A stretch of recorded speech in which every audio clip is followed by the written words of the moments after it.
Hello, hello, hello. You are tuning into the episode of The Wunderkind Show.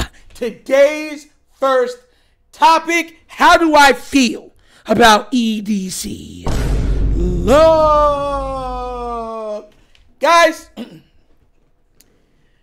the NFL draft has officially come to an end.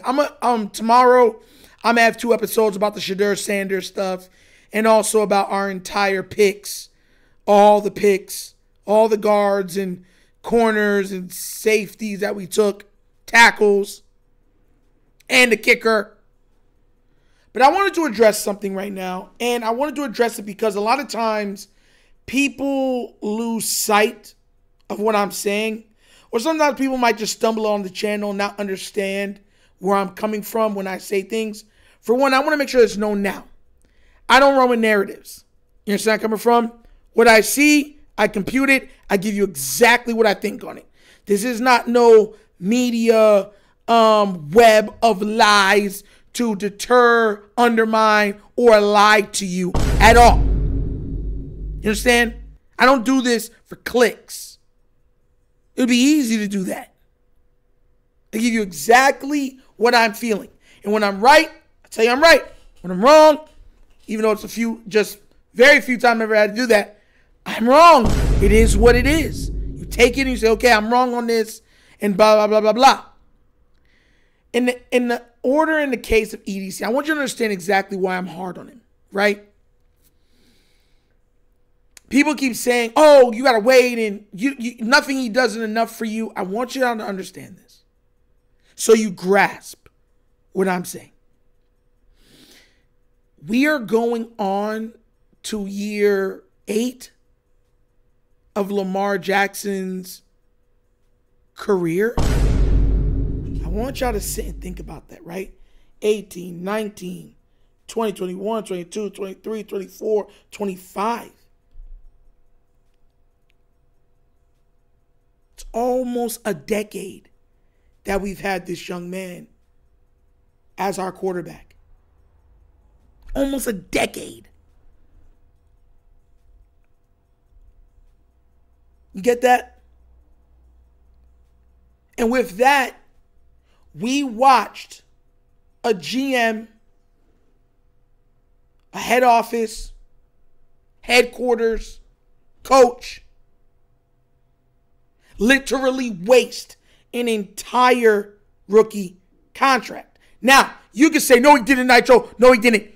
He admitted to not properly building the team and giving Lamar Jackson help. So don't take my word for it, take his.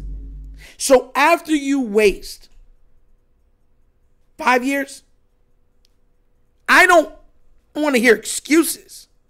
I don't want to hear excuses that now we have to pay Lamar. I don't want to hear excuses that, oh, we're trying to keep the O-line money down because we're trying to move around money. I don't want to hear that, weapons are expensive and the money went up. I don't want to hear none of it. You've burnt up all of your excuses. And for anybody else that's asking and wondering where I'm going with this, think about right now what they're doing with Jaden Daniels, Caleb Williams. We watched them do it with Josh Allen, Trevor Lawrence, Justin Herbert, Patrick Mahomes, Tua, all of these other, Joe Burrow. They build and give them weapons. They give them all these other things. So they go out there and try to be the best you can be. We watched the Ravens cheap out for not 1 year, not even 2 years, half a decade. And now I get the flack, like when I'm hard on him, oh, you just don't like him. It's like, Freedom Papers is burnt, bro. Like, I'm not somebody that allow you to make all of those mistakes for all of those years. And now it's like, well, it's a restart. No. I have a question with you. How long do you think Lamar Jackson is going to play quarterback for the Baltimore Ravens? I have to start asking you guys that. He's already been our quarterback going on 8 years, right? Let's just say, for the sake of argument, he's our quarterback for another 8 years. That would put him at 36 years old. He's 28 now. So I put him at 36. Right? Look how fast these 8 years have come and gone.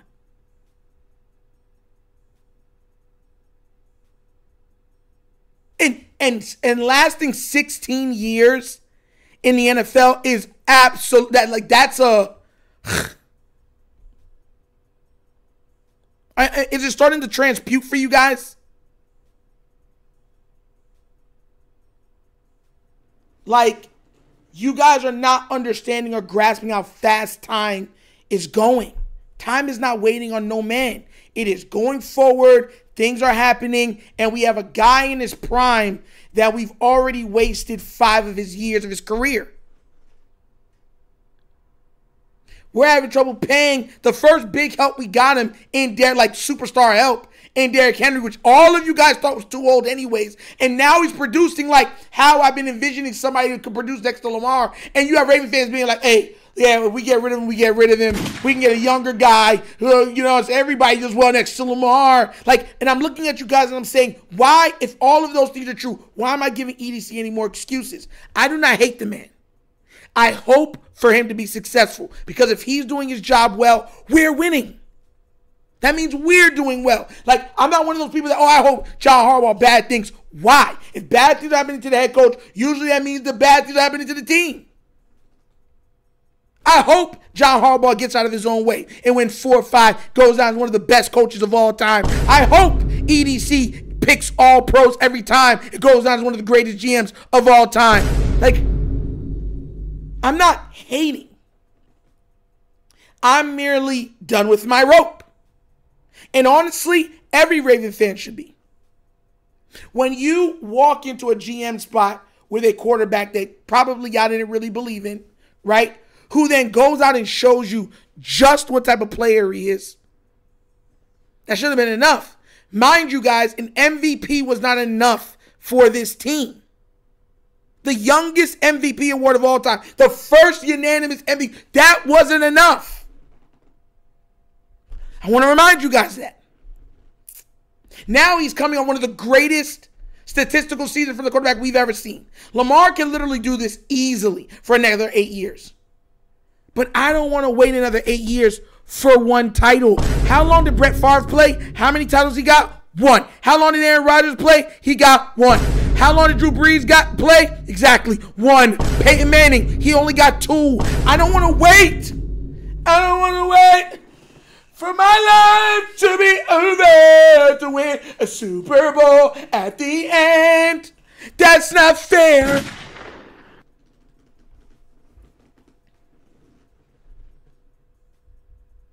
Like, I don't want this to be a John Elway. You play 15, 16 years, and your last 2 years when you're literally limping across the finish line, where they finally build and get you a coach or whatever else like that for you to win your 2, you repeat, and you walk away from the game saying, I got my 2, I'm out. I don't want that.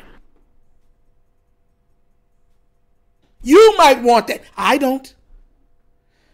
Lamar Jackson is going to go down as one of the greatest players, regardless of position, in NFL history. If he wins this year, he would have the opportunity to repeat. He would have the opportunity to finish with maybe 3 or 4 titles. Like, that's what I'm trying to tell y'all. But I don't want to wait no more, because time is of the essence, and time is not slowing down. Time keeps moving. Time keeps flowing. And the Ravens, and a lot of you guys, we got enough time. It's all right. I remind you, I repeat, Lamar Jackson has been a Raven for almost a decade. A decade. A decade. So I'm sorry, and like I said, I'm going to give a proper grade scale for EDC and everything, but I wanted to explain to you guys exactly how I feel about it. Do I hate the man? No. Do I hate John Harbaugh? No. I hope they both do well. Because if they do well, we do well. But I don't want to hear no more excuses. And that's why the next videos I come back out with tomorrow will be a breakdown of this draft in totality. I'm going to break down the first 2 or 3 rounds for one video, and I'm going to break down the rest in the other. And I might go live, I don't know. But that's my idea. That's my thought process on the EDC. For all the people that came after me for the last video that came out about the picks and how I felt about the safety being first. You know what I'm saying? All right. But what do you guys think? Do you think that I'm too hard on EDC? Do you think I need to give him more and more opportunities? Or do you agree and say, no, there's no more excuses? You've already had enough time and enough excuses. The time is right. The time is now. You got to hit on everything. It just is what it is. This is the bed that you made, and now you got to lay in it. Or, you know what I'm saying? Do you agree with me? Let me know what you think down in the comment section, please. All right? But as always, that's the episode of the Wunderkind Show. Thank you for watching, and how we get down. We have fun and we laugh, but everything we talk about, we're doing what? Facts and truth. Please do remember, like, subscribe, hit the notification bell, leave a comment. You know, love the comments. And guys, if you've not already done so, please remember to like, subscribe to the Wunderkind Morning Show, live Monday through Thursdays, 9:30 to 10:30 a.m. in the mornings, where we cover all hot topics in sports. And also at the end of every show, we have nostalgia from the 70s, 80s, 90s, early 2000s to put a smile on your face for the day, all right? So be there or be squared, okay? Let's get the subscriber count up there. We need at least 500 subscribers. We're at like 380 or 390 right now. So join up. We need about 100 more people, all right? Also, if you'd like to donate to this channel, help out with equipment, certain stuff like that, bottom of the screen, QR codes to a Cash App. Cash App located in the description of every video that we do. Name of it is money sign, The Wunderkind Show. Super easy. But that's the episode of The Wunderkind Show. This show is just signing off. And as always, you know my slogan. Peace. And I am out of here. Huh? Yep. Finish him, Daddy. Do not.